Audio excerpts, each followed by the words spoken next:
A photo of ZANU-PF Secretary for War Veterans Comrade Mahiya trying to negotiate with the Harare City Council Traffic Police after the municipal police claimed ZVAITWA considered mashoko arikubuda panguva inoyi achingobuda pachena zviri kunzi kune mamwe ministers anoonekwa kunzi ari mugovernment yemutungamiri wenyika, but ministers are maybe these are some of the people ari kuonekwa kunzi these are a detriment to ED mnangagwa's success.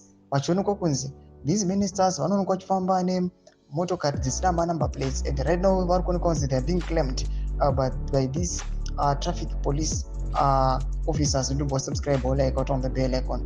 This was caused topinda panapa pahendo ya Gerald anopinda achikumbira chiti this is Mahiya driving around with a car with no number plates. The surveyors of Vision 2030 ED anenga achiri kutonga literally having it their own way.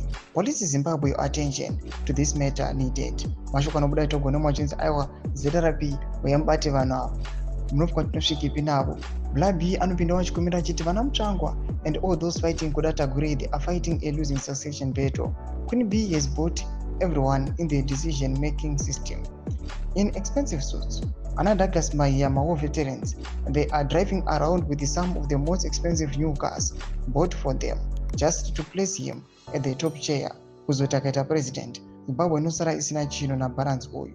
Mashoko atiri kuona kunzi aiwa munhu kana une chigaro chepamusoro aiwa zvoda kuti wotongwarira mafambiro ako noda kuti unozoreceiva mamwe macomments anonyadzisa.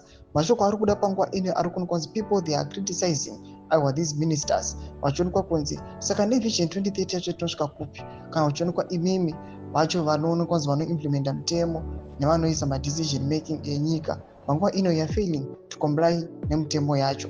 Ndai comment section medu mbotudza mafungiro enyu munoti kudii pamusoro pemaministers awa. Today have future. Ndai comment section medu mafungiro enyu, subscribe or like, channel on the bell icon.